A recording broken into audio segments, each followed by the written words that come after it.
감사합니다. 저는 오늘 결코 학술 발표를 하러 이 자리에 오지 않았습니다. 이제 뭐 학술 발표 필요 없습니다, 사실은. 제가 좀 양해해 주신다면 제 개인적인 감회와 함께 박정희 대통령 얘기를 좀 드리려고 하고요. 박정희 정신을 이어받아서 우리가 해야 할 일이 뭔지를 특히 핵 문제와 관련해서 말씀을 드리려고 합니다. 사실 2020년이 밝아오면서 저나 여러분들 다 착잡하실 겁니다.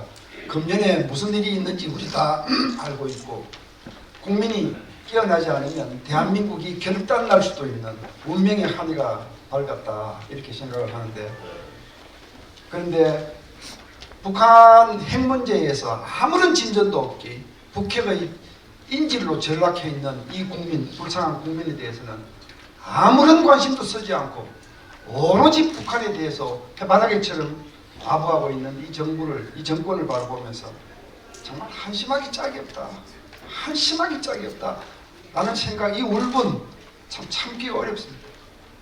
여러분, 동문서답이라는 말씀 아시죠? 정말 동문서답입니다. 문재인 정부가 동쪽을 가리키면 답은 반드시 서쪽에 있어요. 왜 하는 일마다 전부 반대되는 일만 합니까? 두문불출도 아시죠, 여러분? 무슨 약자인지 아시죠? 두 번 다시 문재인 같은 정부가 나와서는 안 된다는 게 두문불출입니다.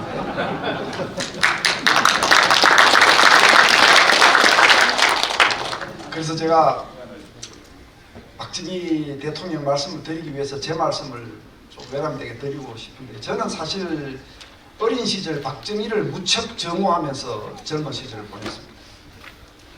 1960년 민주당 시절 대구에서 저희 아버지가 어려운 살림살이에서 주변 공고 때문에 지방의원, 시의원 출마를 하셔서 당선이 되셨는데 몇 달 만에 관두셨습니다. 5.16 쿠데 때 5.16 혁명이 일어나서 관두셨습니다. 근데 저희 아버지가 그때 실직자가 되시면서 저한테 이런 말씀을 남겼어요. 박정희 때문에 우리는 굶어 죽게 생겼다. 그런데 나라를 보면 박정희가 하는 게 맞다, 그러셨어요. 어쨌든 참 미웠어요, 저는 그때. 제가 대학 시절 때는 총학생회장을 했는데 그 힘든 선거를 통해서 총학생회장에 당선이 됐는데 좀 있으니까 전국적으로 모든 총학생회가 다 강제 해산되더구만요. 참 제가 굉장히 미워했습니다. 그런데 제가 성인이 되고 제 운명이죠. 저는 대한민국을 강대국 만들고 싶다는 생각 때문에 핵 공부를 한 사람입니다. 이게 제 팔자고 제 운명이었습니다.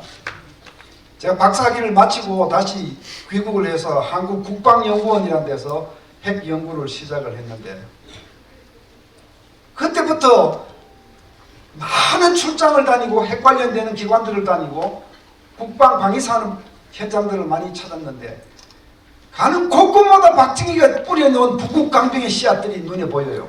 가는 곳마다 있어요. 지금 뭐 국방과학연구소, 저 박정희 대통령이 만든 겁니다.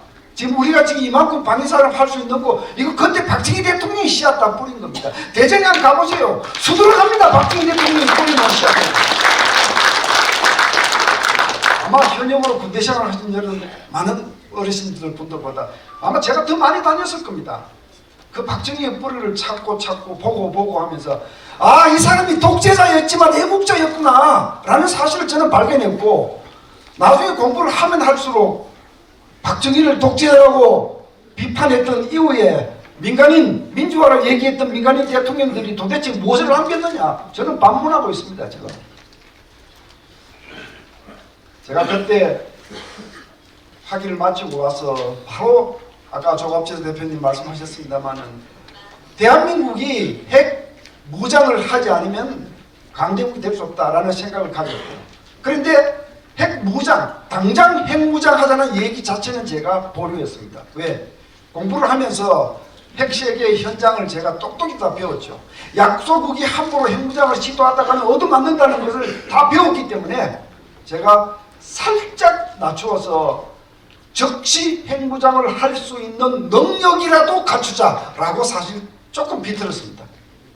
그게 1990년 당시에는 평화적 핵주권론이라는 이름으로 제가 주창을 했던 것이고, 그런데 우리 노태우 대통령이 농축제철을 포기했지 않습니까?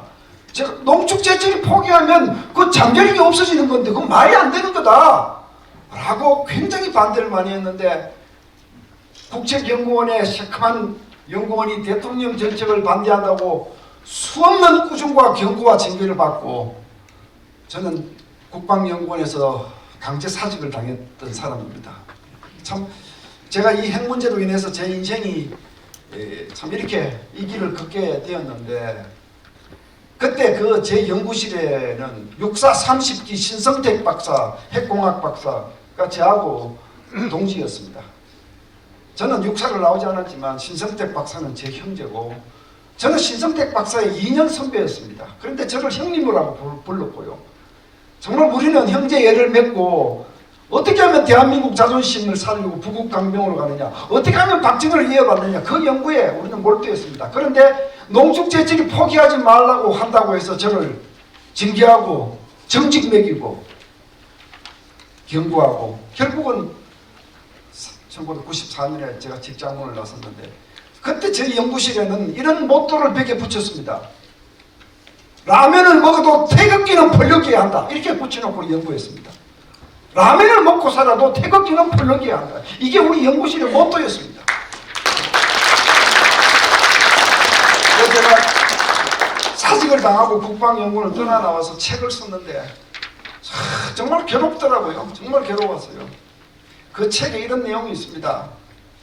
S형, 우리 살아서는 제2의 박정희 대통령은 없는 것 같습니다.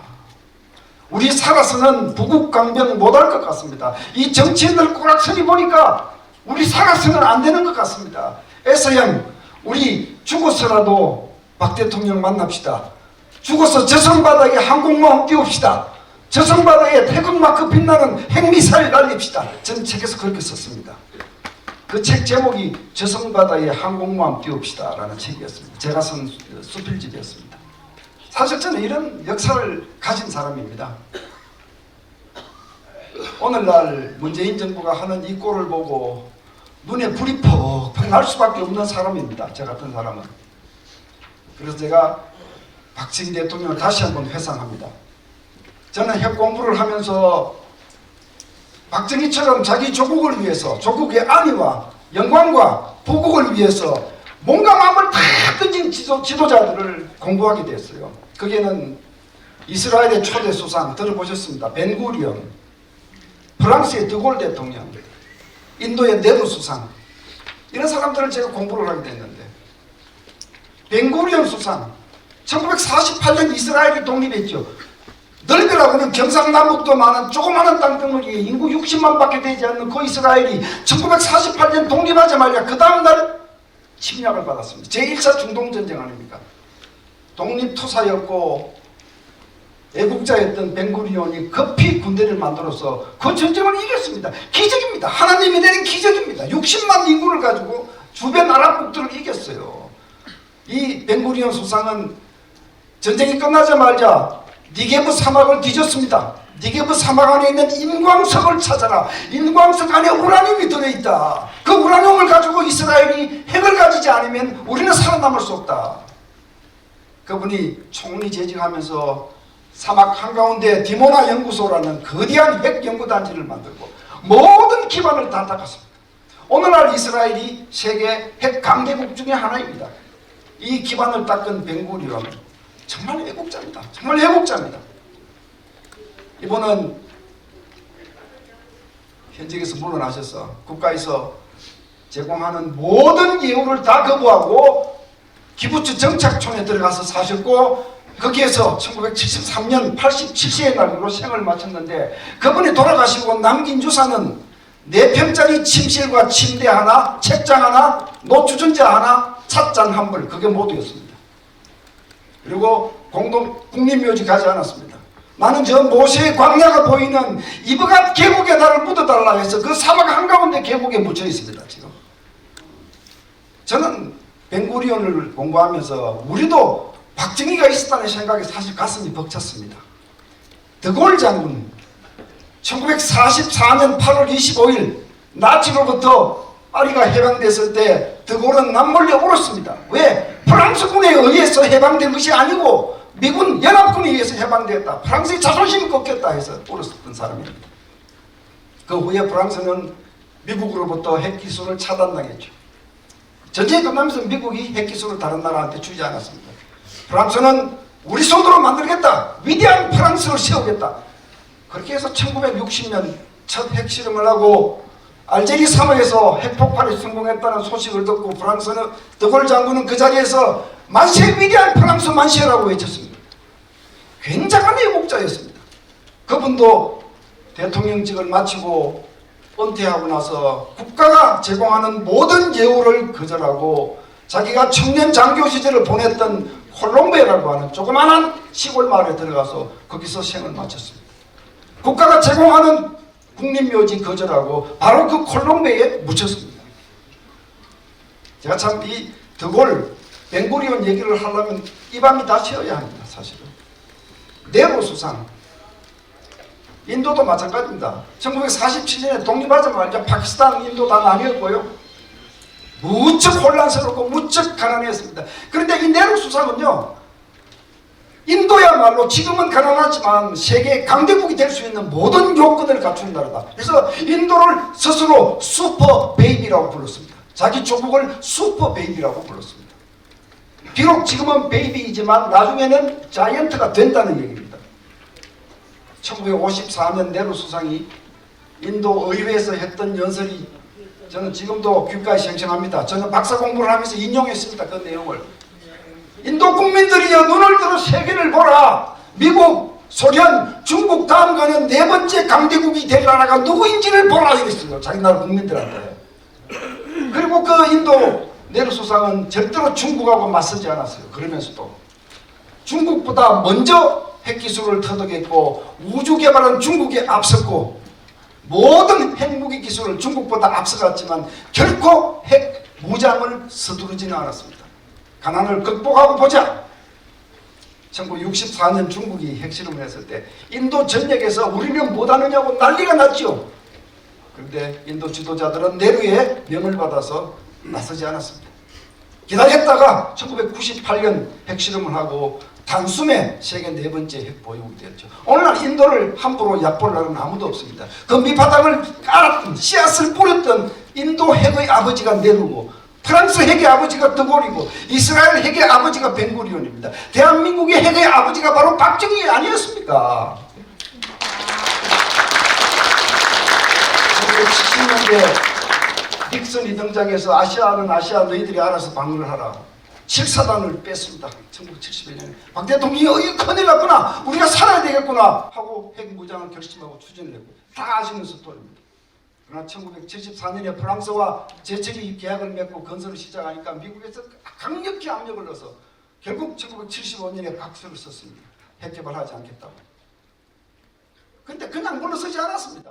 그러면 나한테 뭘 해줄 거냐고 난리를 치고, 그러면 지켜줄게.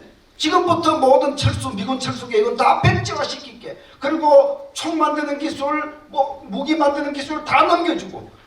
1978년 저 한미연합사 그렇게 해서 만들어진 거 아닙니까? 대한민국을 살리기 위해서 모든 발버둥을 다 친 사람이 박정희 대통령입니다.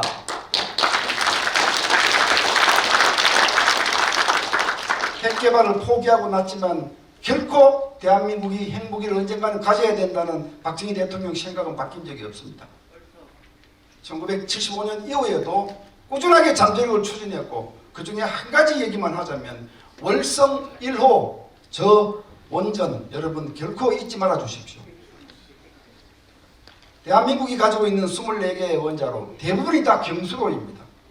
중수로 타입이 월성에만 있습니다. 그 중수로 타입은 캐나다가 만든 것입니다. 중수로는. 경수로는 미국이 개발한 것이고요. 1977년에 중수로 월성 1호기 착공식을 거행했습니다. 월성에서. 미국의 눈초리가 그렇게도 무서운데도 박 대통령은 굽히지 않고 캐나다로부터 중수로를 받아서 거기다가 건설을 착수한 겁니다. 이유가 무엇이겠습니까? 경수로 원전은 핵무기의 원료가 되는 고순도 플루토늄을 생산하지 못하지만 중수로에서 나오는 폐연료봉에서는 고순도 플루토늄이 나오기 때문에 대한민국이 언젠가는 핵무장을 할 때가 있을 것이다. 그렇게 해서 중수로를 갖다 놓은 겁니다. 뽕나무 심은 뜻이 바로 그런 겁니다. 많은 국민들이 이 사실을 몰라요. 지금 문재인 정부가 월성 1호기를 영구 해체하겠다고. 이 영구 해체, 아니 돈을 7천억 원을 들여서 거기에 부품 갈고 이것 갈고 저것 갈고 앞으로 수십 년을 더 쓸 수 있도록 연장을 해놨는데 왜 저걸 때리 부수겠다는 겁니까? 왜? 여러분들이 만약에 멀쩡한 중고차를 친구가 이거 차 버리겠다 그러면 너 빚졌다고 그러지 않겠습니까? 그러죠? 그런데 그 중고차에다가 엔진을 새로 갈아놨는데 버리겠다 그러면 너 미쳐도 보통 미치지 않았구나 그러지 않겠습니까? 맞습니다. 문재인의 월성 1호기 연구 폐쇄는 박정희를 지우기 위한 것입니다. 박정희를 지우기 위한 좌파들의 더러운 책략입니다. 분명히 하셔야 합니다. 저는 제 뇌리에서 박정희를 지울 수 없고 여러분들도 지워서 안 되고 대한민국의 역사에서 박정희는 지울 수가 없습니다. 여러분 제 말이 맞죠? 지금 뭘 해야 되겠습니까? 대한민국이 이제 핵무장을 해야 됩니다. 이제 핵무장을 해야 됩니다. 핵무장을 하는 데는 여러 가지 단계가 있습니다.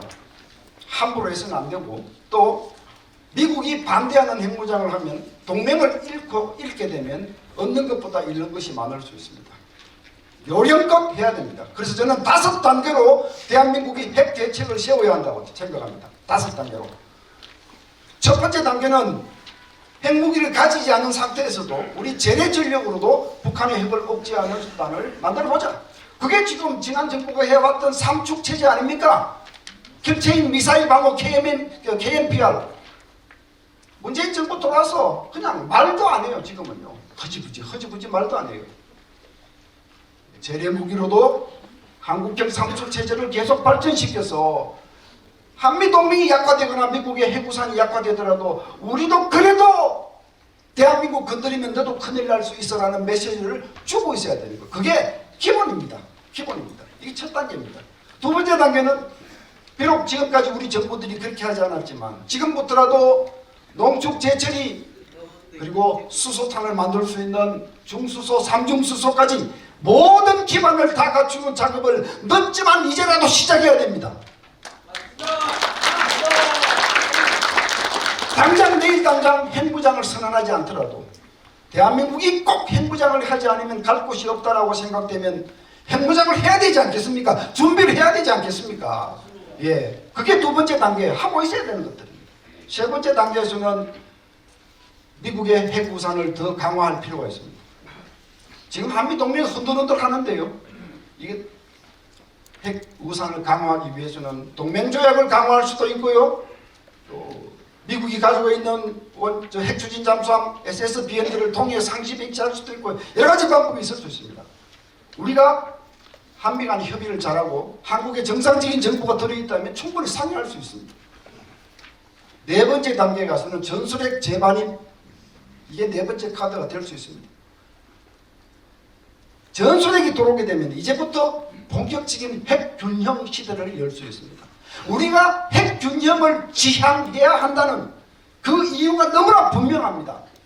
제가 핵전략을 공부하면서 배운 것 중에서 가장 중요한 이론은요, Mutual Vulnerability, 상호 취약성이라는 겁니다. 상호 취약성. 두 나라 간에 또는 두 사람 간에 서로가 서로를 건드리지 않고 평화를 유지하기 위해서 가장 중요한 것은 공자, 맹자, 설득이 아닙니다.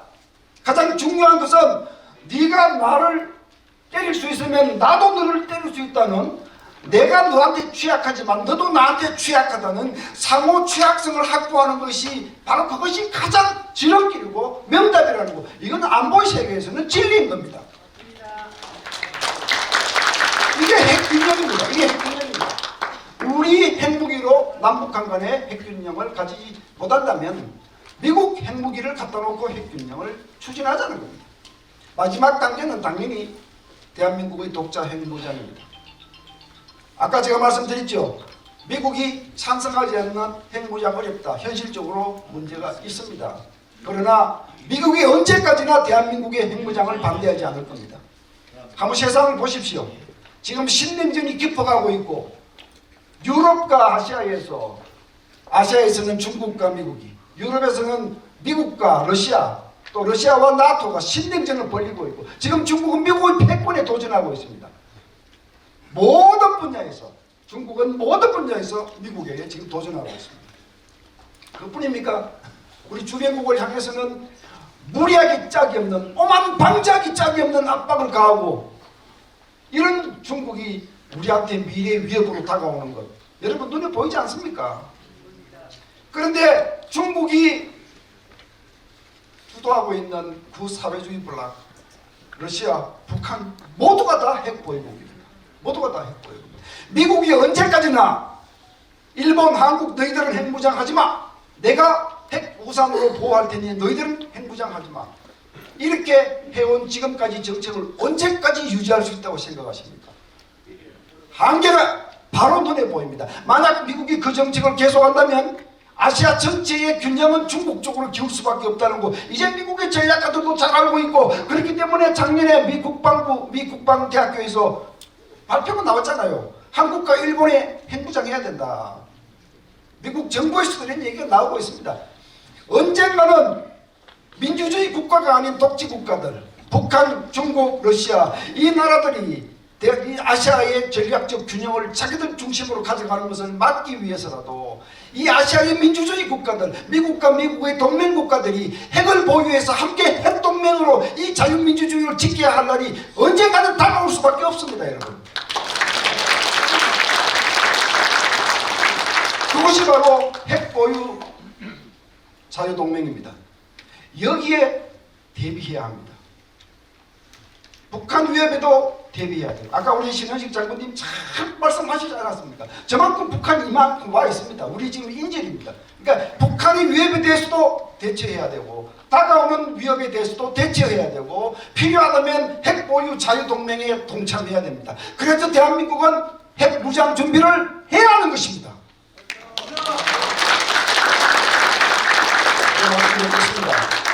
아무리 저희가 좋은 얘기를, 올바른 얘기를 해도 이 정부가 경청할 가능성은 없습니다. 대한민국 국민이 깨어나지 않으면, 대한민국 국민이 깨어나서 이런 핵 대책들을 수립할 정부를 선택하지 않으면 우리의 안전도 미래도 없습니다. 우리 모두 깨어나지 않으면 2020년은 대한민국이 크게 결단나는 한 해가 될 수 있다는 사실을 여러분한테 말씀드리면서 대한민국 깨어나기를 간절히 기도하십시다. 감사합니다. 김재호 박사.